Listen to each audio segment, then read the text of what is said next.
Parts of this story are undisputed. For starters, Army Specialist Justin Perez-Gorda was severely injured while serving our country in Afghanistan in January 2011. But parts of this story are very much in question tonight, specifically whether Perez-Gorda is paralyzed, as he and his wife publicly claimed for years. I've seen him with my own eyes, and that claim is not true. This was former Army Specialist Justin Perez-Gorda 1 month ago, unloading long pieces of lumber inside the garage of his Dripping Springs home. It was a much different sight than the one captured by cameras right before Christmas 2013. Very happy or excited to be here today. Neighbors, state dignitaries, and other wounded veterans greeted Perez-Gorda as he, his wife, and their 2 daughters moved into a home with lowered countertops, wide hallways, and bathrooms specifically built to accommodate a person in a wheelchair. The home, appraised for more than $380,000, was built and paid for by the national nonprofit Homes for Our Troops. This YouTube video was shot by Homes for Our Troops before it awarded the house to Perez-Gorda and his wife.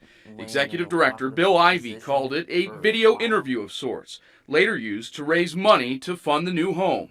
We're gonna stay in this house, and it's gonna be our home. The interview contains sensitive and specific information about the extent of Justin's wartime injuries, which included a traumatic brain injury, or TBI. He has permanent loss of use to both lower extremities. He's paralyzed from the belly button down. Perez-Gorda made the same claim when KENS 5 spoke with him in April 2012. I'm paralyzed. I have TBI. The medical assertion fell apart almost as soon as the Perez-Gordas rolled out the welcome mat. Within weeks, in January 2015, members of the community began to see something incredible. Justin walking around his property with no wheelchair in sight. When approached about Justin's recovery from paralysis, the couple became angry and withdrawn, according to Dripping Springs residents we spoke with, who asked us not to reveal their names. Their concerns made it to Homes for Our Troops, which repeatedly reached out to Justin last year. He did not respond to their inquiries, according to the nonprofit. So, late last year, an employee for Homes for Our Troops drove from Alabama to Texas to investigate. According to the organization, Justin refused to come out of a back bedroom. The employee talked to Justin's wife for 45 minutes, but left town without any answers. We hear that phrase a lot, permanently paralyzed or paralyzed from the belly button down or the waist down. Is that phrase used too much? It is.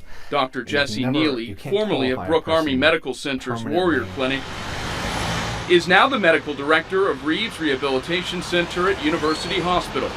He says a traumatic brain injury alone rarely causes paralysis from the waist down. It has to actually be some kind of spinal cord injury. Correct. My rehab. So what were Perez-Gorda's injuries? He qualified for the home after completing the U.S. Department of Veterans Affairs grant process for specially adapted housing and passing a background check. The Army confirmed to the I-Team Perez-Gorda was medically retired from the military, but his medical records are sealed. Homes for Our Troops now believes Perez-Gorda actually has an incomplete spinal cord injury. Dr. Neely, who did not treat Perez-Gorda, says patients do not recover from these type of traumatic injuries this quickly. Where are they usually at 1 month after being wheelchair bound? They would be in outpatient physical therapy, utilizing a walker or other sort of assistive device to walk. Last month, we made a trip to Dripping Springs and sure enough saw what neighbors have seen for 17 months. Justin Perez-Gorda walking, then carrying wood. Hey, Justin? He stood face to face with us as he threw us off his property. We covered the building of this house back in 2013. Told us to leave. Homes for Our Troops Executive Director Bill Ivey released the following statement to the I-Team, quote, "Obviously there is something out there we missed. Homes for Our Troops continues to assess the situation and is weighing our options. Ivey said taking back the home is on the table, but as a last resort. Justin's bio was recently updated to say he was diagnosed with incomplete paraplegia and not permanent paralysis. Ivy said he made the change after re-examining Justin's medical records. I spoke with Justin's wife, Josephine, for an hour yesterday. She slammed Homes for Our Troops and said the nonprofit has known for years her husband is able to walk.